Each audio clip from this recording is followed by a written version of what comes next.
Yes, absolutely. Yeah. Amazing. All right. So David and I go back. He was a client of mine. I've been a client of his. He's been one of my teachers. And what a great honor to have met you. I know that, everyone is divinely placed on each other's path, and, we're probably part of the same soul family. Absolutely. I would believe. And so, David, if you don't mind sharing a little bit about your awakening process and what that was like for you. Were you younger? How did that all, transpire? Well, actually, for me, it was a little bit later in life. It was about when I was 33. So that was a little over 20 years ago.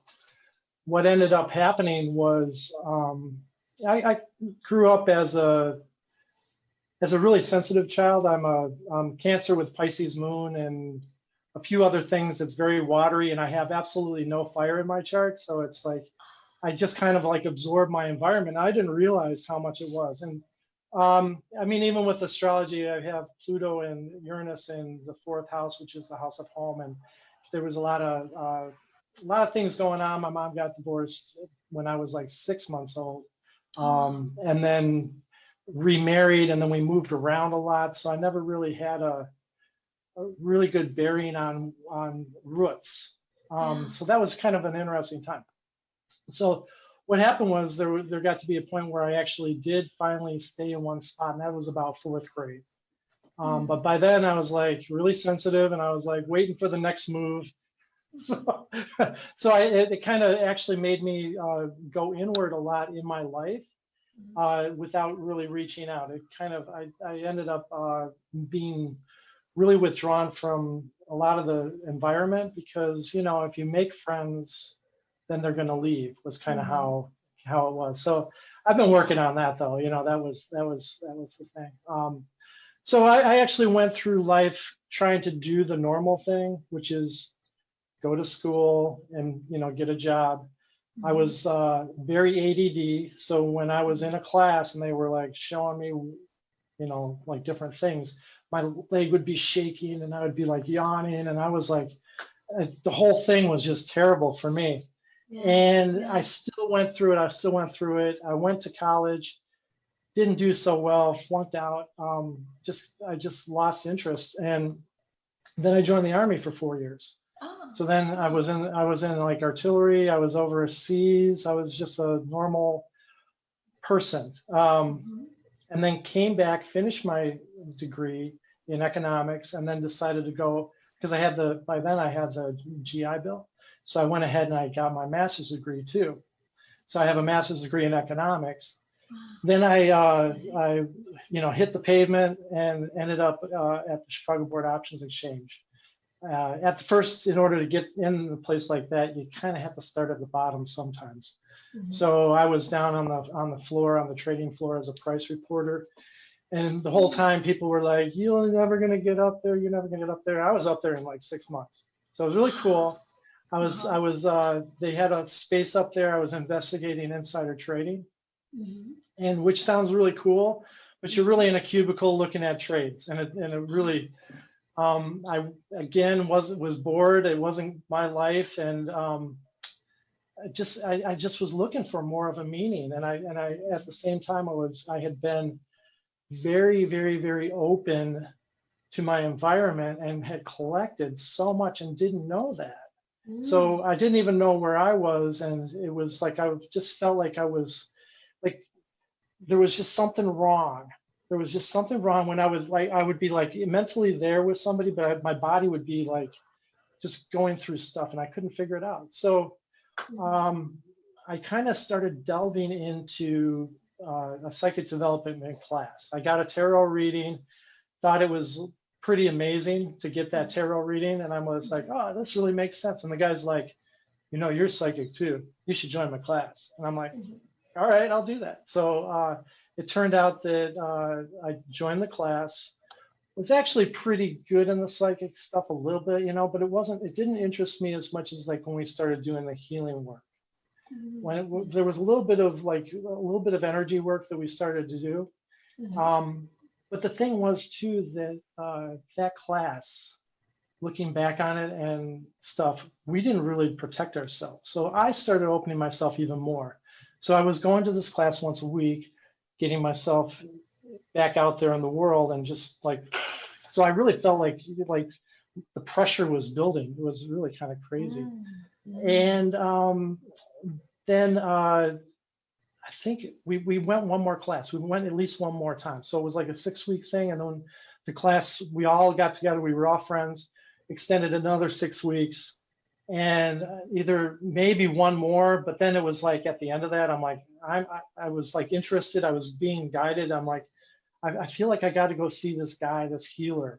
And he has like these classes or these healings. I think was maybe the day after that other class, but it was just like I felt like I needed to leave that behind and go this direction. So it was really very interesting how that particular time there was nobody else, but I walked in there with my now ex-wife. We were the only ones there, and I went to other ones after that, and it was always filled. So it was like it was only us and one other person and him, and she was actually, you know, like had been trained too. So the two of them were like on fire with us because the energy was so strong, because, you know, like I had been like so exploded with all this extra energy that was like needing to come out, and they were like, you know. So, and I had never experienced this. So it was like we did the healing, and then you go in the back and you get like the lay down on the table, and then it's a group healing on everybody. And it was like, well, that was really intense. It was really good. And actually, for the first time I could ever remember, I felt really clean inside. It was like I could really, you know, like I was walking to work the next day, you know, gonna get on the train, and it really just was like, wow, I really feel good. But I could just start feeling all this stuff coming back. And I went to my job, and I kept on hearing, like while I was in the cubicle or even on the way, it was like, don't worry, everything will be all right. I'm like, what, am I supposed to leave? Don't worry, everything will be all right. And it was like a clear message. Yeah. Don't worry, everything will be all right. So by lunchtime, I took a walk around the block, and that was when I was like, I gotta go. If I don't go, I won't ever get out of this. So for me, it was a jump. I had a jump. And I know one of my good friends here in this building, she just did a interview, and I was listening to her, and she like was an executive and did her work outside of that work for 10 years. For me, it was like I had to jump ship, you know, and it really wasn't very easy at first, but the universe brought me along. It was actually kind of wild, because actually I remember it was like June, it was the end of May or beginning of June of 1997. And if I was to give 2 weeks, which I went into the office of my supervisor and told her I was going to leave. And she's like, oh, that's surprising. And I'm like, really? Because I'm really terrible here. She's like, well, I can see. So I know you have other interests, you know. So I said, well, you know, I'll do the 2 weeks. And she's like, well, we're doing a bonus at the end of the month, so maybe you should just stick around and stay. And I'm like, I don't know. but the universe set it up that Friday in 2 weeks would have been Friday the 13th. So, and the following Friday would have been the week before my birthday week. So it just kind of made sense. So I'm like, all right, I'll go ahead and do that. And thank goodness I did, because that was a whole extra paycheck, which was pretty decent, especially since I didn't have a job anymore, right? So it was like a little go away. So while I was in that little phase of waiting to get out of there, and that's really what I was doing for a whole month, was just waiting to get out, I kept on, I had no idea what I was going to do. I had absolutely no idea. And I'm like, what should I do? You know, and I was like, just kind of putting it out to the universe, please, you know, like either bring me to where I'm supposed to go, or bring it to me, one or the other. You know, like I just kept on praying and just like, okay, I got to do this. Well, it just so happened that the Thursday before I was leaving, the week before, you know, I didn't have a job. I didn't have an idea. I still wasn't really looking. I was just kind of like, just come on, manifest. Yeah. Well, it did. It was like really crazy because what Did. happened was down to the loop, and I was going to eat lunch. And instead of eating at this place called the Chicken Shack, I saw that they had a street fair on State Street, which I didn't even know was going on. I'm like, well, let me go over there. I'll just, eat over there because they'll have something different, and try that out. Mhm, Well, as soon as I stepped on that empty, it's like it's blocked off. So it's, mhm. just pedestrians at that point. As soon as I was like in the middle of the street, all of a sudden I saw this crystal on a black string. And it was right, very clear. So the whole time, and State Street is pretty long, so I didn't want to go like this back and forth. So I just kind of like I meticulously did it. I'm like, all right, I'll just walk down the Lake Street and look kind of on my right side as I was doing for this crystal on a black string. I'm like, my trust is like I believe something's going to come. Well, I got down to the end of that route and I was going to turn around, but they had music and they had food there. So I sat, listened to the music, ate some food, and I was like, I don't know, I was in a really joyful place. But when I actually started going back, I got hit with this like bolt of just this incredible bolt of love. And I'm like, wow, this place just feels so good. And as I'm crossing the next cross street, I look over and there's a whole tent with crystals on black strings. Wow. Yeah, this place called Rosley's Rocks and Gems. Uh-huh. And I went over there and he was quite a salesman, but he really knew what he was doing. So, and he had a lot of like, he was very proactive and I'm kind of like, like a little bit like, like not really. I'm like, Yeah. wow, this guy's like got a lot of energy. So he's like telling everybody like a lot of different things about the crystals. And then finally, like it was just him and me, and he's like, "Hey, come on over," and I was like, he's like, "Here, hold this," and I'm like, "Okay," and I felt the energy, and I was like, "Oh, I could really feel like some of that energy." So he was, and then he'd like put something down at my feet, and I was like up above, all these different things that he was showing me real quick, and I ended up buying a whole bunch of crystals. Here I am, I'm leaving my job. I bought like $100 worth of crystals. Uh-huh. And after the transaction was over, I said, "Hey, do you think maybe you might have a job for me?" And I'm actually like, I was like in my Brooks Brothers stuff, and he's like, "Let me think about it. Call me after the 4th of July." So when he got back, I called him up, and I had a job, which was just for that summer, and it was to do exactly what he was doing, was helping him out at those locations, like he was doing street fairs. But he also had a shop. So sometimes I'd be in the shop, but I was really mostly doing the street fairs with him. In Chicago, not this year, but there's always these street fairs that there's just like tons of people. So he was always at a lot of them. And I knew my time was limited. And then it came to that time and I was let go. And then I was let go and it was like, I just started learning about this metaphysical stuff. And it's like, it's Mercury retrograde. So what do you do when you're in Mercury retrograde? You don't get a job. So you don't want to start a job when you're in Mercury retrograde. So I actually was kind of guided to call this place up because it kept on coming my way, was Healing Earth Resources. So I called them up. I said, it's Mercury retrograde. I'd like to do an interview. I'd like to, stop by. They're like, yeah, stop by. Let's check it out. They were very nice. And I made an appointment after Mercury went direct, because to those that don't know, Mercury retrograde, if you get hired during a Mercury retrograde, and I saw this a lot of times, if somebody did get hired, they're usually gone by the next one. It just doesn't fit. There's just usually something that happens. So I went there afterwards and it was really cool because I didn't know anything about the store, and it was like, it had crystals. It was a bookstore. It was pretty small. It was on Lincoln Avenue at the time, Lincoln and Sheffield. And there was like a little juice bar next to it. And the juice bar was a lot separate than the bookstore. It was like everybody was like, they had their clique and we had our clique. And there were people that came in just for the juices and some people that came in for the metaphysical stuff. But they had workshops and they had other things. So during my interview with Michael, I was just with with the guy that owns the place and his wife, Dawn. I would just kind of put it out there. I'm like, I see you have workshops. I'd love to run those.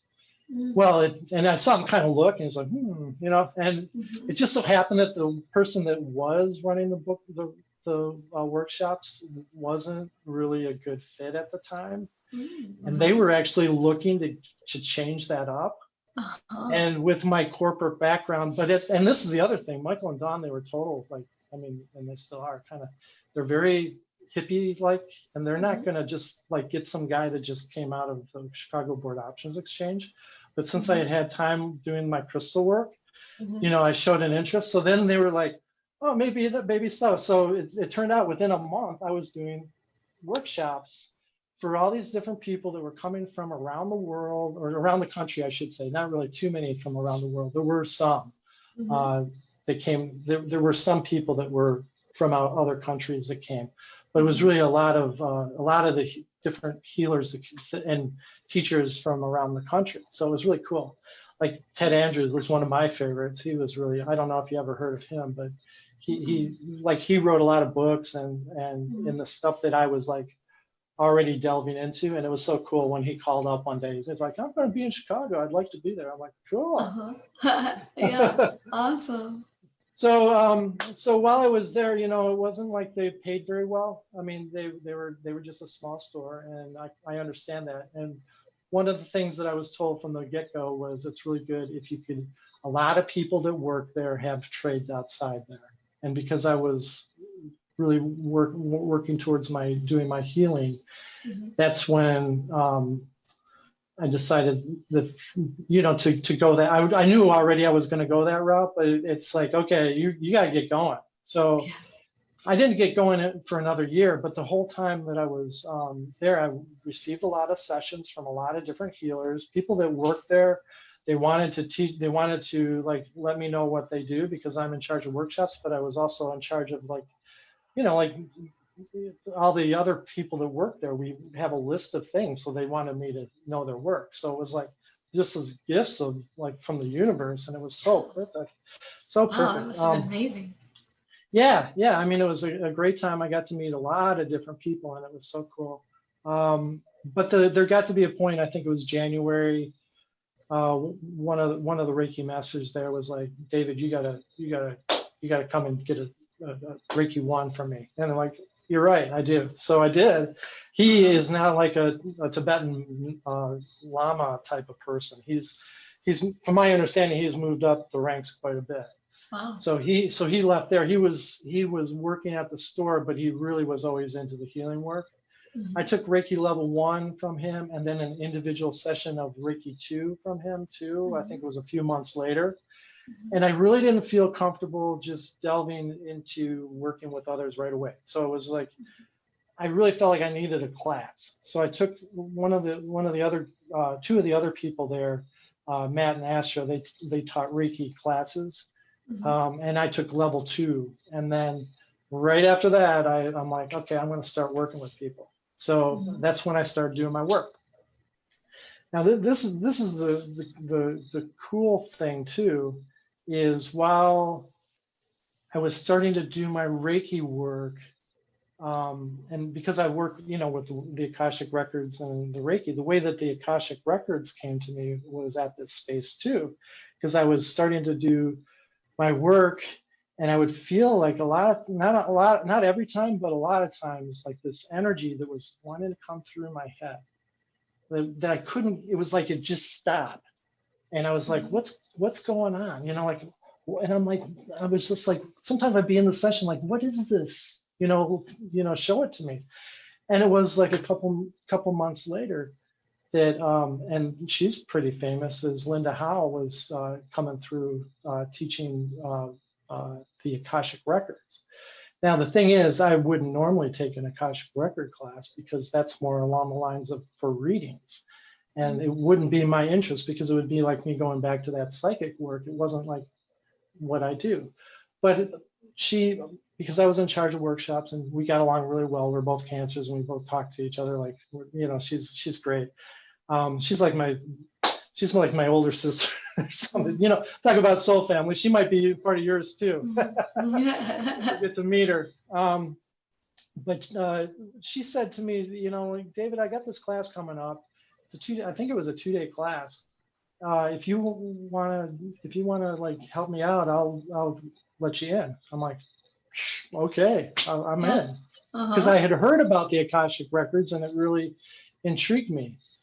And just for the people that might not know what the Akashic records is, it's for those. It's a way of connecting to the higher spiritual. So you're actually praying to the lords of the Akashic records, which hold like the Akashic records is like what you're going to do and what you've done, and it actually can kind of change as you change, because I believe that there's like it's like going in with timelines. So when you go to the lords of the Akashic records, you're working with that particular timeline of who you are. And a lot of people use it for readings where you're going to open the records and get the advice as to why your terrible relationships or your money problems and all these other things that might be going on. And sometimes past lives come in, but generally a lot of times it will normally be like, at least from what I've seen as far as readings, like what's going on in your current place. Well, I would not have any interest in doing that because I'm more into the healing. But the thing was that the first time I opened the records, the person that I'm opening the records of, I felt that energy come through that was trying to get through in my Reiki sessions. And I was just like, I could embody this energy on some level that was different than I'd ever had before, which was really hard doing readings that weekend while I'm feeling all this stuff. You know, it's like whenever I open the records, I'm like, holy cow, you know, because the energy was so strong. It actually made me want to do energy work with it, because I knew where the blocks are and where this are. And it's like, I'm not getting messages the same way other people are. I'm getting like feelings, and my feelings are like, I can work with this. So I immediately, you know, and in that class, it was, we talked about it. And Linda back then was actually like kind of advertising, oh, as an Akashic record person, you can use it even for massage. And I'm like, you know, that was part of her thing. She doesn't really do it that way anymore. But it was interesting because it was kind of like, there was an openness to me doing energy work with it. And I was really like drawn to it. And then during the classes, during the readings, it always came up for people that would be something that I would do. And it was really cool. At the end, one of the last things on the last day is when you're standing up in front of the whole class and each one of them opens your records at the same time. My God, that was like, you know, I felt like this. I felt naked. I was like, oh my God. Oh, wow. There were people that were like, yeah, I can feel the energy coming down my hands. So, you know, it was just like these verifications. So that's when I actually started doing the work with the Akashic records in my healing with Reiki. And because that energy, whenever I open the records, gives me not only the ability to tune in with what's going on with that person, but also there's this energy that comes through of balance. It's their balance. It's their own energy. So if they're really like open and ready to let go of stuff, this balance comes in and like, you know, like really very strong for them. So so I just started doing that. And actually at the very beginning, it was really hard to do more than one session because I would it was like my circuitry wasn't able to handle it. Reiki was one thing because that's kind of I was going to ask the difference between like Reiki and this Akashic energy, like knowing that there's more of a stronger energy coming through your crown or coming through this way. Yes. How are you able to separate that from Reiki energy? Well, it becomes a combination. So well, if I'm doing Reiki, then I'm just doing Reiki. Okay. But in the beginning, you're having the sensation of this energy wanting to come through? Well, yeah, that was when I was in just Reiki sessions before before I actually learned the records, there was that energy that wanted to come through. Uh-huh. Once I started doing the work, I pretty much gave up on Reiki. It was part of it was like, I still call it Akashic blueprint integration. Back then it was Akashic energy work, but it Mhm. always included Reiki. Mhm. That I can't stop, because it's Yeah. energy work. It's like, there's just no way that the Reiki's not going to come through. Yeah. But the difference is, like when I don't do Reiki, when I don't do the Akashic records, it's like I'm kind of like almost like have really thick sunglasses on and trying to find my way around, because I'm not able to tune in as easily. So Uh-huh. there'll be like times when I'm working with my clients that they are they're telling me their story. They're telling me, like, I always do an intake and find out what's going on with them.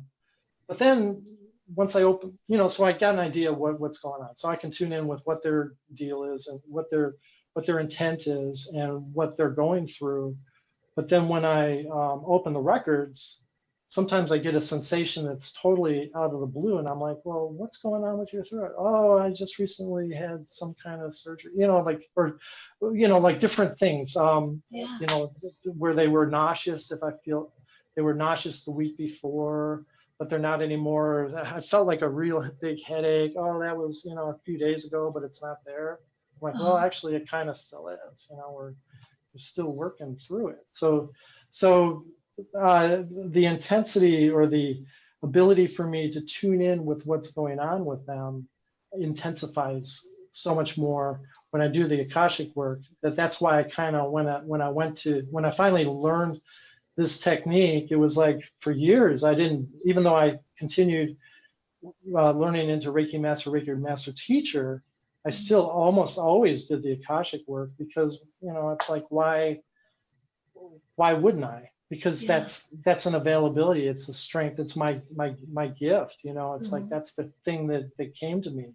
Why Yeah. would I just do Reiki?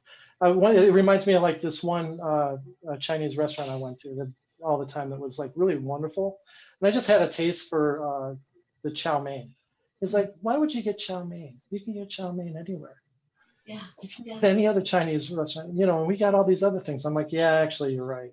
Uh-huh. So Specialty. Yes. right, right. So Uh-huh. why would I? Well, like, well, that's so I don't usually do Reiki, but I can do Reiki. Mhm. I don't do work with children with the Akashic work, but I can with the Reiki. Mhm. And like that's kind of, and whenever I do a Reiki session, the parents always there, I always Mhm. make sure of that. So that's kind of the way that should be too. Mhm. um, Mhm. so yeah, so then after that I moved and just continued with this work for such a long time. Mhm. And I've been doing that now for 22 years. Wow. Yeah, Yeah. yeah, so it's pretty amazing. Yeah, coming up on 22 years. Yeah. That is amazing. I love Actually, how, this month. yeah, really, wow. I Yeah, love how you just follow your gut instinct, your intuition, and you just decided that I'm done with this job, and without, too much fear or anything stopping you, you decided to follow the path of your heart. And that's what the universe yeah, supported you. The universe, when you decided to take that leap, the universe caught you, and that's amazing. And it just led you on this path of like, greater healing opportunities and healing modalities. And it's just amazing how the universe works. I love that. that Did was so you? special all the time. Yeah, I I mean, know, it I continued, bet. but that was like, from one world to the next world. It was Hmm. just amazing. What were you going to Yeah. say? I'm sorry. No, it's okay. As far as being a healer, and you're an amazing healer, have you always resonated with the healing aspect? Was that always like a call and something that just resonated with you? Was it the energy that you felt when you had these sessions that made you realize, oh wow, this works. Like I want to continue to do this, or like also the physical confirmation that you received in your body, feeling the energy, all those reasons why you just decided to go all in? Oh yeah, well, the intuition's part of it. Mm-hmm.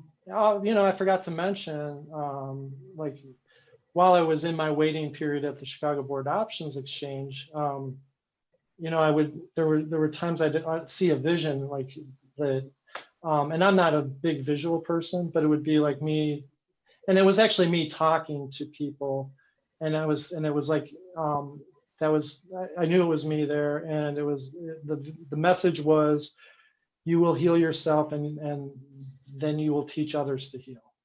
Wow. So Yeah. that was kind of the route that I was given. So I didn't know anything about it. I mean, that's the thing. It's like, I was in the army, drinking beer, having fun in Germany, trying to figure out life and all this other stuff. But there just kind of came a day that it just hit you over the head, and you say, well, what is life? What's the purpose? And when your purpose shows itself to you, it's important to follow that. Now, I'm not recommending that everybody just drop their thing. I mean, that was like, for me, it was like do or die. You say it was brave of me. I think it was like I had fear of staying. And then believe me, there was a period, my mom was like a little worried because I was getting pretty skinny. I didn't have a lot of food. I was like, there was these periods that it was learning a whole new thing, but it was like I also learned about like what it's like to not have. So that's the one thing that I would caution anybody to just kind of just jump ship is there could be a price to pay. You'll be taken care of. I mean, most likely. I mean, if you follow your path, but that path may not necessarily be easy. And I think that actually, as I'm speaking this, I'm sure that losing that weight was part of losing the energy of the old me, that had to be flushed out too at the same time. Yeah. But and I wasn't like that fat of a guy at the time either. So when I lost the weight, I was like really. Yeah. Wow. Oh my gosh. So with Akashic energy work, blueprint integration, what do clients generally come to see you for? And well, a lot of times it's just they're just not feeling right, and that is the general theme for any of that work, whether it be physical or mental or whatever. But a lot of times, especially the ones that have received it, usually are going to know what it's like to feel their own energy. Like there's a whole bunch of things. I actually have been working with somebody that I did distance work where they had a break in their hand, and working with that, and there was a lot of stuff that got moved out over a period of time through that, and that's all remote work. So that was really cool to have that opportunity during this time to do remote work on such physical stuff, because I've done physical stuff here, like sciatica. I've worked with carpal tunnel, and I'm not saying that every time it would work, but there are places where the body has these like little balls of where everything kind of collects, and sciatica can be like that, where the nerve, where the spine is like inflamed and it adjusts off a little bit, and the energy work can help lower the amount of inflammation. Because once you're actually starting to get into the flow of things, then that inflammation can go away. So one way or the other, no matter what the session is, it's always like using it to get their flow of energy going. So even if I'm working with somebody with a broken arm, it's not about that. It's about everything else flowing too. I'm not going to just work with the arm, because you have to have your whole system going. And sometimes there can be other things that are causing whatever that break is, other areas in your body that needed to go through something that attracted that break to you. So I'm always like continuously making sure they are in the flow of energy. So when I do the process of connecting to the Akashic records, I can feel where their flow is or their flow isn't. That gives me a sense of where to start. But when I actually do the work, it can feel different when I'm actually working on their body and moving that energy so that they are completely grounded and completely open and protected, and like where they feel better. So I've had just a ton of different things. It's like nobody comes in for just one thing, but well, except for the people that are like regulars that know that this keeps them like they get rid of their stress. They feel like they're themselves. Then maybe a few weeks later they schedule the next one. So that's kind of been a good thing for them. It's not like where they're, because of the work, they're becoming enlightened. They're becoming more of who they are. And that's the whole idea of the work that I do, is to get them to feel more of who they are. Yes. So like I experienced in my work, it's like when I got my healing, it was like I felt more like who I am, and I got rid of all that stuff. So that's what I bring to my clients, is get rid of your stuff, at least for this time being. Give your body a break, because a lot of times people get caught up in, especially now, and I'm not living in that world of like fear so much, thanks to working with you. It's helped a lot, because, I think, one of the things that you helped me with was a lot of just the thought process and getting out of the head. I could do the energy, but you're really good at like thinking different ways. So, but what I do is bring people to where their energy flow is so good that they feel like they're more in their own flow. So so with everything that's going on in the world, a lot of times people feel so much better. They feel relief. And if somebody has been in a long period of like really holding on to some kind of problem, they can get some good relief and feel it. But the problem is for them would be, you might need a session in a couple weeks to kind of anchor that in. Because one of the things that I've really seen is, especially with first-time clients, is like it's not anchored. I do what I can to anchor it, but their body is already used to like 3 years of fear, 3 years of disappointment in some matter or whatever, where their energy is in a different area. I can get that flow going, but their body just wants to go back eventually to going back that way. So that's where like getting a second session would really be beneficial.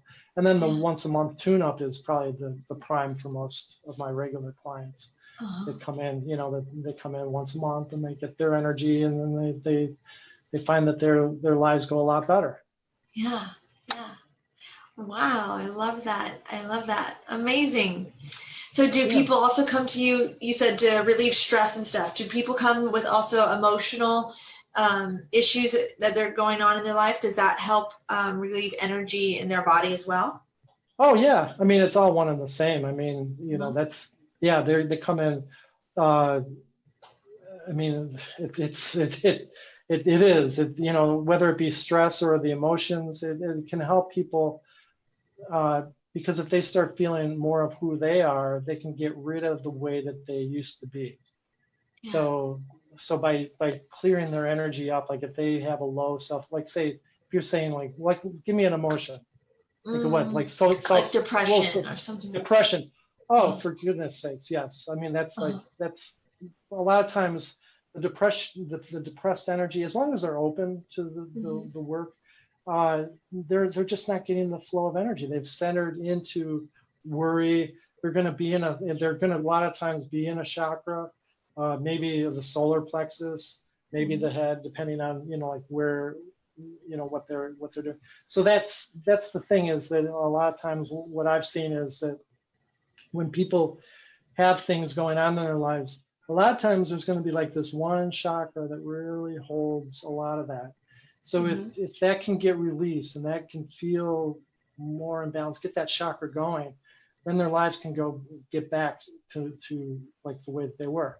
Now, if they're in a depressed state because of where they live and they're not happy with their family or this or that, they might need to change. And that's generally the next move that would need to go on their part, is to take some like action, like I did. It's like you got to sometimes take action to move out of the situation. But for somebody that's like had a long period of time of not feeling good, not feeling strong, depressed, if there's if they're willing to work on it, then that can be moved out for sure. I've seen a Yeah. lot of people really improve over a period of time, to where they just aren't the same people that they were when I first met them.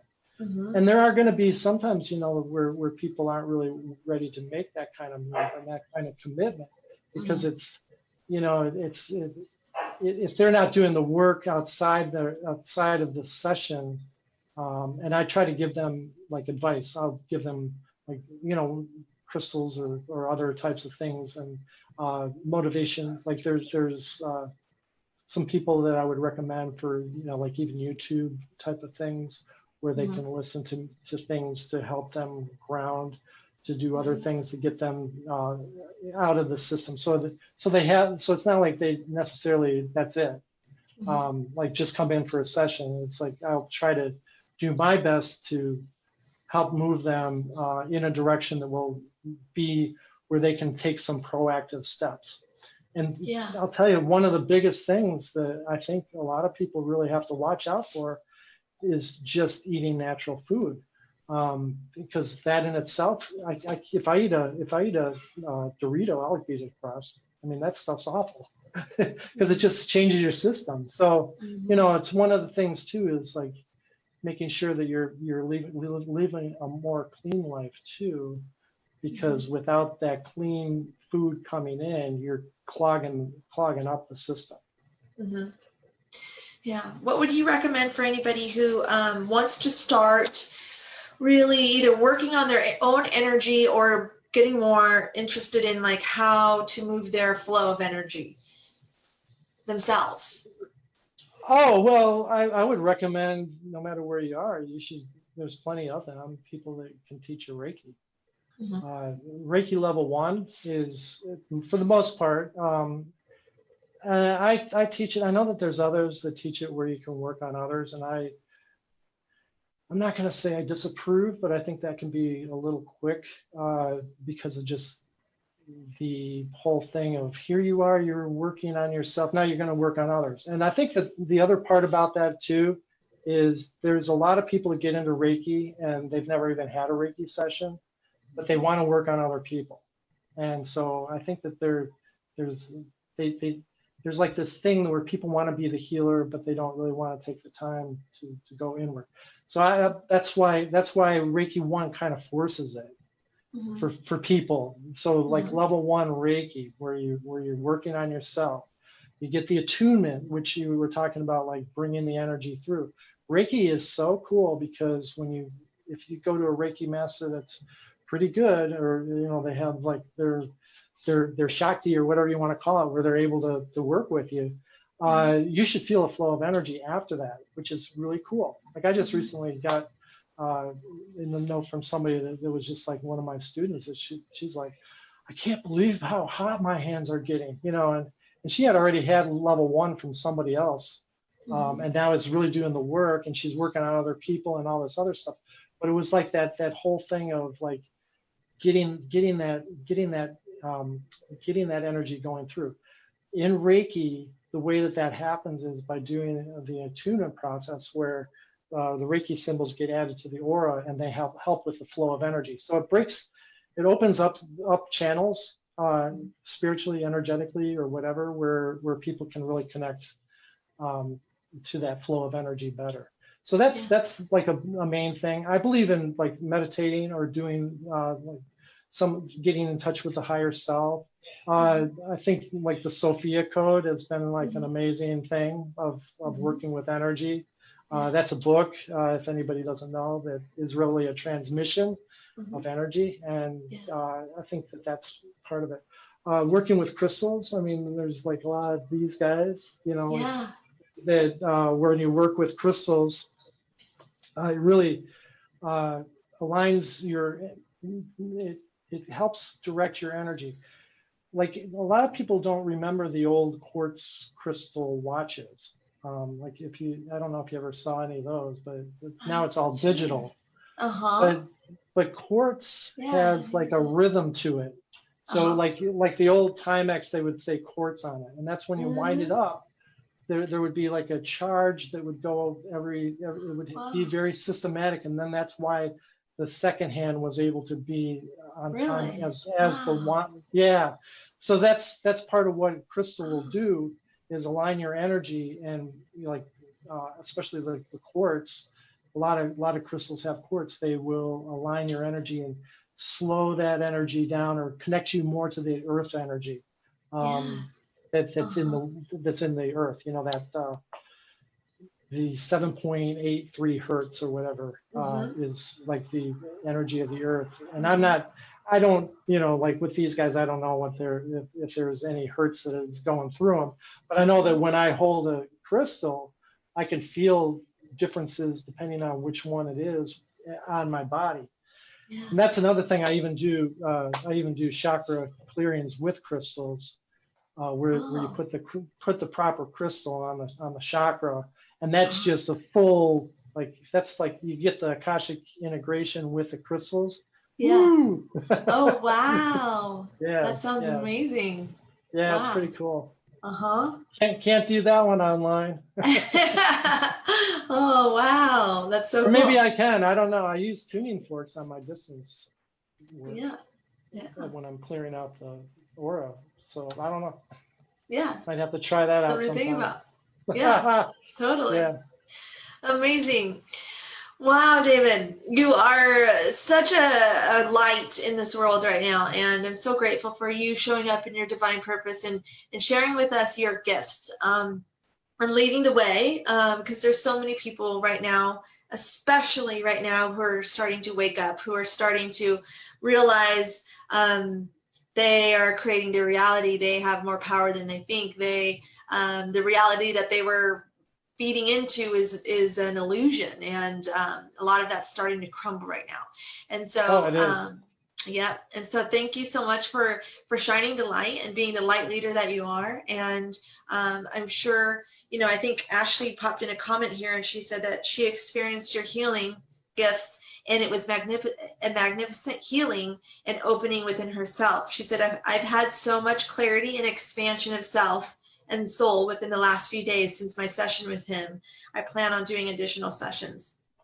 That's And beautiful.